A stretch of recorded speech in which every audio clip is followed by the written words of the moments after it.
Boa tarde a todos. A gente vai participar agora da última conversa do evento da Exponaf. Que evento, né, Tom? A pauta de hoje é o Case Pax Domini de gestão financeira do 8 ao 80. A ideia é conversar aqui com o nosso amigo Tom da UP 380. E obrigado, Tom, mais uma vez, pelo terceiro dia aqui com a gente. Foi uma honra tê-lo aqui. E o assunto é a gente contar a experiência que a UP teve exatamente na Pax Domini para essa transformação em gestão financeira. É um case que vale a pena, que tem a ver muito com tecnologia, é um case que tem a ver muito com processo e é um case que tem a ver muito com pessoas. Né? Então, Tom, mais uma vez, obrigado. Né? Fiquem à vontade aqui com a gente e a ideia é a gente bater um papo, né? Fiquem à vontade para interagir também. Vamos lá, Tom, o microfone está contigo. Olá, pessoal, boa tarde. Sei que está todo mundo um pouco cansado. Último dia de feira, eu que agradeço, Felipe, o convite, uma honra para mim. Há 2 anos a gente está junto nessa jornada. E para mim é muito enriquecedor e gratificante falar do caso da Pax, né? Porque foi na escolinha de futebol dos nossos filhos, a gente sentado, acabamos firmando uma amizade, e aí um perguntou para o outro: o que você faz, o que você não faz? E aí eu expliquei, ele: bom, vou marcar para você ir lá na Pax. Até então, mesmo a gente tendo conversado, eu imaginava que ele fosse o dono direto da Pax e que eu ia resolver, mas não, ele era dono do software, fornecedor de software e, coincidentemente, a esposa CEO, né? Cunhado, diretor. Então, ele estava ali prestando serviço para a própria família, onde você já tinha um domínio do negócio. O que foi o cenário? O que a gente encontrou na Pax, que é o que mais acontece no mercado? Né? No nível de diretoria, no nível de sócio, todo mundo querendo a coisa mais rica que tem numa empresa, que é dados e informação, né? E todo final de mês e todo dia uma dificuldade de você achar o número de ter informação que a diretoria precisava. E quem era ocupado? O sistema. 95% é a mesma coisa. Ó, o software não funciona. Imagina, amigo, você estava numa enrascada familiar. E então, quando a gente entra e a gente consegue fazer essa análise de cenário, a primeira coisa que a gente observa é que a gente tinha que dar um tratamento um pouco diferente do tradicional. Porque assim, empresa, quando entra empresa de consultoria, empresa de mentoria, ela entra já combatendo principalmente o software. É muito mais fácil você bater em quem já está apanhando e normalmente com a equipe do cliente. Ou seja, você se posiciona como o grande herói, né? Eu vou salvar aqui, eu vou consertar esse negócio. E a gente teve uma percepção, isso foi bem legal, de que não era bem assim. Que a gente tinha acesso às pessoas do sistema, naturalmente, e a gente percebeu que precisava ter as pessoas perto da gente. Eu não conhecia todo o segmento de vocês, conheço de finanças, mas não dominava o segmento. Então, loucura minha se eu entro com a minha equipe toda e tiro a equipe que está lá há 7, 8 anos. Então, mesmo que essa equipe esteja com a cabeça baixa, para baixo, ninguém conseguindo entregar, então a gente fez o contrário. A gente implementou a controladoria numa forma em que a gente manteve a equipe, tá certo? Obviamente, o problema estava na gestão. Então, quem estava cuidando da gestão descobrimos que não tinha muito interesse em que o software funcionasse e a gente passou a ter...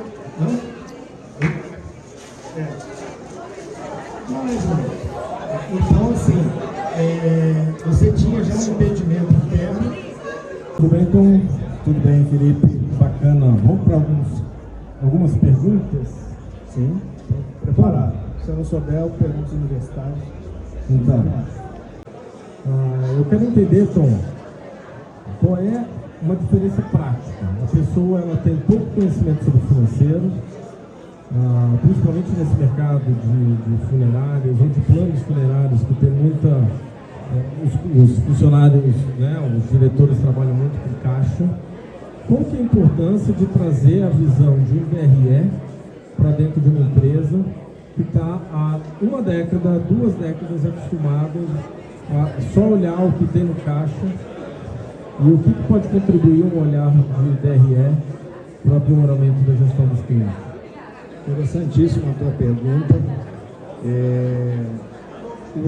A questão de você só, ao longo desse tempo todo, ter analisado por caixa, demonstra que o segmento tem uma liquidez considerável e que sempre teve margens, né? Vamos dizer assim, margens que pudessem cobrir qualquer tipo de inadimplência, né? Então, e com a dificuldade também do uso de tecnologia, então esse segmento, ele sempre foi analisado por caixa. O que vem acontecendo? Você vem mudando de geração, né? A nova geração que está chegando vem com uma cabeça diferente e também as margens estão diminuindo. Então, quando você faz uma análise por caixa, você está analisando ali naquele momento imediato. Você não está analisando a rentabilidade da tua operação. A rentabilidade da sua operação você consegue ver através das vendas, né? E você traduz esse resultado, esse lucro entra quando você recebe. Então, a importância de você entender para onde está indo o seu negócio é fundamental. O que acontece quando você tem uma empresa que ela gera resultado, gera caixa, né? Ela gera caixa ali. Você tem a empresa que gera caixa, mas ela apresenta um DRE negativo, né? Você está gerando caixa, você vai morrer aos poucos. E esse é o pior dos mundos. O que seria um DRE negativo? Só para entender. Poxa, minha empresa, eu estou acostumada ali no meu plano, dá R$400 mil todo mês em termos de receita de plano, que não é receita, em termos de entrada, né? Mas é o faturamento. Né? Do faturamento ali. E eu estou acostumado com aquela receita, eu estou acostumado com aquelas despesas. Aonde nasce, aonde mora o perigo? Então vamos lá. Voltando. DRE é pelo faturamento e as despesas é pela incorrência delas, né? Se eu contratei ali as pessoas, eu vou ter naquele momento, para apuração de resultado, aquela despesa. Não necessariamente eu botei o dinheiro no caixa. O que é um DRE negativo? É se as minhas receitas, independentemente se eu recebi ou não, menos as minhas despesas e custos, ela deu negativo. Então, esse é um primeiro sinal. Então, eu estou, às vezes, recebendo inadimplência lá de trás, mas no final do mês o meu caixa está legal. Meu DRE está negativo e o meu caixa está legal. Ótimo. Menos pior. Só que se você incorrer em resultados negativos recorrentemente, o que vai acontecer? Em uma hora isso vai ser ajustado. E normalmente, como as empresas elas não trabalham com DRE, elas não conseguem perceber que estão doentes, vamos dizer assim, né? Ela leva mais tempo. E ao contrário, o que acontece também ao contrário? Você tem um DRE positivo, né? Você tem lá um faturamento de 1 milhão, só que você tem inadimplência de 18%. Deixa eu só entender. O DRE é positivo. Quer dizer que eu vendi... Eu faturei R$400 mil e eu assumi de despesas R$300 mil. Mas se esses R$300 mil foram parcelados... Não importa. Tá, vamos lá, DRE, você faturou 400, vamos dar um exemplo para ver que você está falando do positivo ou do negativo? Do positivo. Vamos ilustrar os dois casos. Os dois casos. Eu faturei 400 mil, né? Emiti de boletos, vamos falar assim, do segmento funerário, R$400 mil. E no final do mês, lá na minha continha do DRE, custo, despesa, eu tive 500 mil. Não vai aparecer lá 100 mil. Prejuízo. Mas as empresas normalmente não analisam por isso, elas analisam por caixa. E naquele mês, você prorrogou o pagamento, ou você tem um financiamento do seu fornecedor natural, você tem uma geração de caixa positiva, tá? Mesmo até considerando a inadimplência. Vai chegar no final do mês, você vai ter, de repente, 500 mil de entrada e 300 mil de saída. Vai aparecer no seu caixa 200. Então, você sai de um prejuízo do DRE contábil de 100 para o caixa 200. Então, as empresas elas passam a administrar só pelo caixa, só que ela está morrendo. né? Ou seja, está sobrando dinheiro no caixa, mas ela não tem tanta resultado. dívida, eu estou com tanto parcelamento de fornecedores, que logo eu vou estar estrangulado ali. Exatamente. Você vai gerando e é assim, né? O prejuízo ele vai diminuindo. Uma hora essa conta chega. Para pensar, é assim, né? Eu estou dando prejuízo, mas eu recebo à vista e pago parcelado. Eu estou adiando o pagamento, mas a minha conta não fecha. Eu compro por 10 e vendo por 5, para ficar mais fácil. Mas eu recebo os 5 agora e pago os 10 daqui a 90 dias. E isso acontece muito para quem tem um serviço funerário mal precificado. Mal precificado e também sem a gestão da inadimplência. Porque dificilmente lá no DRE, vamos dizer que ele apareça positivo, o DRE. Só que lá no DRE você não vai ver inadimplência. Você tem que criar um critério. Com 60 dias de inadimplência, eu vou levar isso para prejuízo. Porque aí no próximo DRE, aquele lucro que você achava que é 100, ele não é 100, ele é 70. E aí você começa a ter a realidade da empresa. Bacana. Vamos para a segunda pergunta aqui, o nosso especialista Tom, sobre dúvidas da gestão financeira. Tom, o que você percebe dos clientes da Uninos, dos quais vocês fazem gestão financeira? Do que você percebe que o nível de maturidade dos clientes, de quando você entra, e como tem sido essa experiência de quando, até chegar no nível de maturidade bacana? O que você tem para compartilhar com a gente? Vamos pegar a partir do que a gente já estava falando, né? A experiência que a gente teve o pessoal tem uma ferramenta muito poderosa na mão, mas falta mesmo, na prática, conhecimento. Até porque a atividade financeira da funerária não é atividade fim, é uma atividade de back-office, né? É uma atividade de retaguarda. Então, o que se precisa se fazer é desenvolver as equipes, né? É você desenvolver as equipes para que elas passem. Quando a gente entra, é igual praticamente para todos. O olhar é para o caixa. Então, na verdade, não consegue se ter uma análise precisa de rentabilidade. Não se consegue se ter a dupla análise, né, por caixa e de resultado. Como o sistema de vocês tem super bem parametrizado e tem uma lógica financeira muito perfeita, quando a gente entra é fazer com que você utilize os 3 instrumentos. Tem mais um, que é o balanço. Pode ser um balanço gerencial ou contábil. Então a gente consegue unir as 3 ferramentas. Eu analiso a rentabilidade, que é uma coisa que não tem a ver com o caixa, e depois a geração de caixa, né? Eu digo assim, o DRE é para te dizer se você deu lucro ou prejuízo, tá certo? O lucro é para onde ele está indo. No caixa, se você não recebeu, ele não foi para lugar nenhum, né? E prejuízo é para você entender em que momento isso vai afetar o seu caixa. Então existe uma evolução muito rápida dos clientes de vocês, a partir do momento que eles começam a usar a ferramenta de forma correta. Uma coisa que eu percebo, Tom,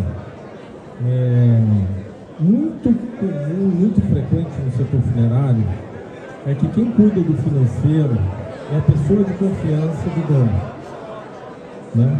A pessoa de confiança do diretor. E é uma pessoa de confiança. Só que quando a gente chega com o nível de ferramenta, né, e o proprietário da empresa quer um nível de qualidade maior em termos de informação financeira, a gente percebe que a necessidade dessa escalada em termos de aprendizado da pessoa de confiança, porque é uma pessoa muito importante e estratégica.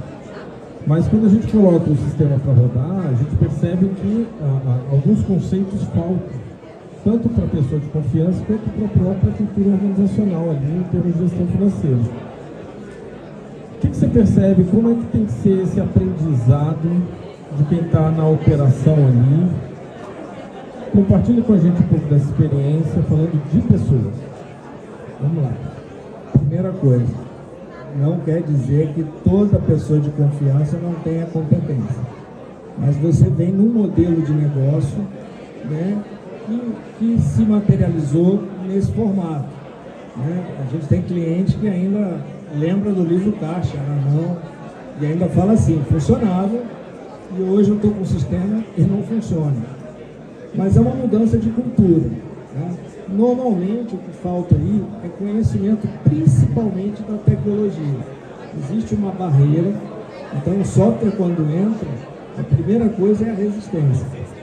Então, o que é importante, o que eu vejo lá que na Unibus faz? Existe essa prévia, essa preparação para poder você entrar com uma ferramenta.